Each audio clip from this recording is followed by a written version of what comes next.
Tapos na kami mag-surf. Actually, hindi kami kasi ako lang. Hindi na tinuloy ni Ate Kayla, pati ni Kuya. Hindi ko alam kung bakit, pero super saya. Super nakakapagod. Super nakahila, pero worth it. Yan sila, oh. Sa afternoon, nag-swimming kami.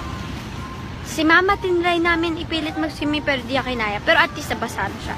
Last time, hindi. Kuya, bilang beginner, ano masasabi mo sa akin?